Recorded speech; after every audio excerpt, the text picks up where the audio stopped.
Loving kindness or Metta is one of the 4 subjects of meditation called Brahma Vihara, divine abidings. Metta is defined as that which is solvent, which adheres. People seldom remember to develop Metta in their relationship with other people. No wonder there is so much friction, so much irritation, so much killing, fighting, quarreling, cheating, looting in our human relationship. If only we shower just a small amount of metta in our relationships, a lot of unnecessary anger, hate, grudge, resentment, jealousy, and other undesirable results can be avoided. Buddha declared 11 benefits by developing metta. The 4th benefit is Manosana Piyahoti.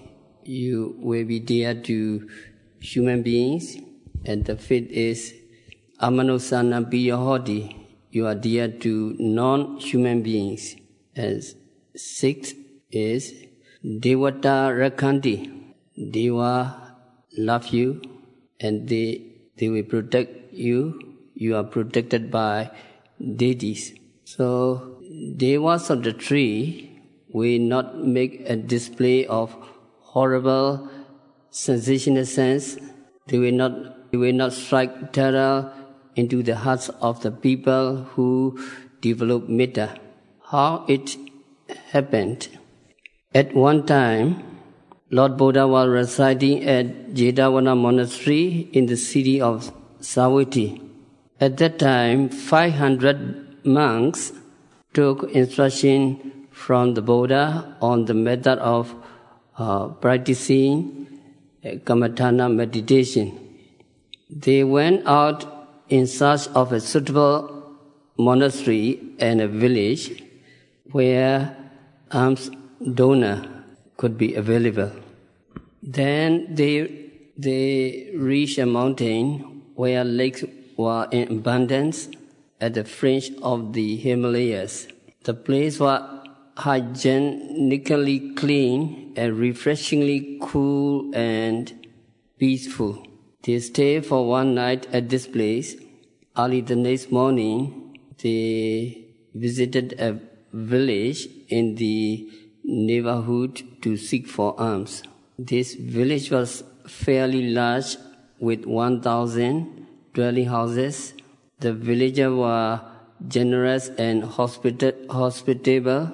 They offered meals to all 500 monks, and also they requested them to spend their rainy season retreat at their place. They also donated a small monastery to each and every one of the monks to enable them to live in peace and meditate singly. They provided them with benches and footstools for sitting, water pots, etc. On the following day, they proceeded to another village. The inhabitants of that village similarly requested the monks to reside at their place for a period of rainy season retreat. After they had offered the meals, the monks said, if the place were free from dangers, it would be better to stay. Later they agreed to stay that place. Later, the monks carry on practicing meditation day and night continuously at a grove in that forested area situated in close proximity to the village. The monks were endowed with morality. Owing to the influential effects of the power of the monks, the guardian angels of the trees in the forested area, they are not reside in their abodes. So they descended from their abodes, taking along with them their young children. So the deities had to be moving about here and there. Therefore, the deities watching out from a good distance with embarrassment. When these bhikkhu will be leaving, they wondered. Later, the deities knew that the 500 monks will be staying for a period of 3 months during the rainy retreat. We, with our children, cannot possibly remain outside our abodes for a long time. So we have to create horror and dreadful sensation sights to frighten the monks away. So they implemented their thoughts into actions. The guardian devas of the tree created themselves in the guise of ogres. During night time, while the monks were meditating, the deities stood in the presence of the monks, making themselves visible, causing weird sounds and horrible noise. During their practice of meditation, the monks heard these uncanny sounds, they saw horrible sights, and the practitioners were all stricken with fear. Their hearts dropped, and their complexion turned pale. The minds of the practitioner became restless with worry and fright. So they became miserable. At that moment, foul smells were emitted by the deities. So the practitioner had suffered from headache severely. But the practitioner are patient. Despite this pain and suffering, they remained silent with great patience. They did not let one another know about what they had really happened. One day they met each other, and the eldest Mahathera, senior monk, asked to other monks, "My dear practitioner, what happened to you? Your complexion turned pale, and you all are restless with worry and fright." And other monks explained their experience they had gone through. Then the eldest of the monks, Mahathera, said, "If that is the case, this place may be considered as unsuitable for us to stay and continue practicing meditation. So let us proceed to the Lord Buddha and respectfully tell him of the state of the affairs, and we move to some other suitable place for the rest of the period of rainy season." So they all came over to the Buddha because they took instruction to direct them to a suitable and proper place to practice meditation. When they reached to the Enlightened One, they reported their own respective personal experience they had gone through. Buddha reflected their experience, which place would be most appropriate for these practitioners. And Buddha found that there is no place within the whole region suitable for the purpose of meditation other than the place where they had resided.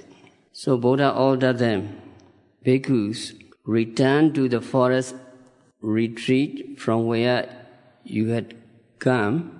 You should learn this Metta Sutta Parita if you all wish to escape from the dangers caused by the deities." This Metta Sutta would serve as a deterrent to the dangers caused by those deities, and also it would help towards better realization of the Dharma in the practice of meditation. Buddha said, "Beat the wooden drum, assemble all the monks, practitioners, and recite this Metta Sutta, or practice Metta meditation during 1 month for a period of 8 days. That means waxing and waning days of the 5th, 8th, 40th, and 50th, altogether 8 days in a month, or you develop loving kindness. Recite Metta Sutta, go on preaching loving kindness, make discussing the Dharma. You all rejoice in this meditation. Relying upon the Dharma, develop Metta, and you all perform several times Metta radiation. These deities will not cause you dreadful sights and sensations. They will not make a display, or they will not strike terror into your hearts. This advice was given by the Enlightened One to the practitioner monks. After taking instruction from the Lord Buddha, these practitioner monks returned to their former place in the forest where their monastery stood. They stayed on in that place, practicing meditation and reciting Metta Sutta according to the preaching of the Lord Buddha. Now these devas, having felt that these monks are sympathetic and they are really bent upon bestowing us a lot of advantage by developing loving kindness. So all deities were pleased and happy. They even assisted the practitioner in every way possible to fulfill their needs.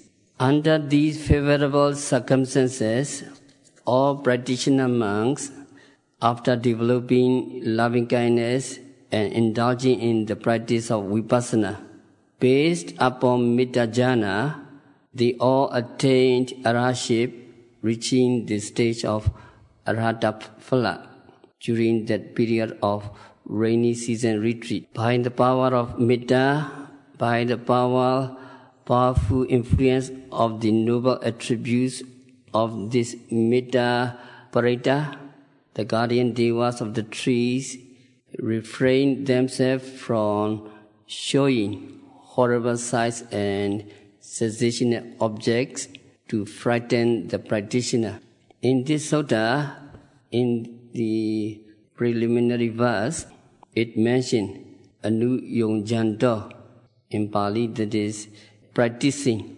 So that means not only reciting of the Metta Sutta, but also practicing of Metta Bhavana, or developing loving kindness through practical meditation. It is because in the Metta Sutta, where 11 advantages of Metta meditation are enumerated, the expression Metta Ceta Vimukti, that means Appana jhana or absorption, concentration is Metta Ceta Vimukti.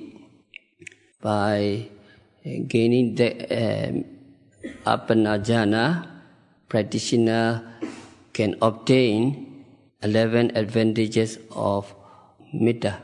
So in this sutta, 2 stanzas or 2 verses of the preliminary hymns of praise are composed by the senior teacher of the ancient times. These 2 stanzas are handed down to us by tradition. So when we recite, we have to recite also these preliminary verses. Do you open the book? Yellow book, page 52, Metta Sutta. The first 2 stanzas are preliminary verses composed by the senior teacher, not expounded by the Buddha. Page 52, Metta Sutta. Can you follow me? Yassa nubhavato yakha Yassa nubhavato yakha Neva dasinti bisanam Neva dasanti bisanam Yami jewa nuyongjanto Yami jewa nuyungyanto Ratindiwa matandito Ratindiwa matandito Sukham supati sotoja Sukham supati sutoja Papang kenji napasati Papan kinchina pasati. Ewa madi gunu petam. Ewa madi gunu petang. Paritan tampanamahe.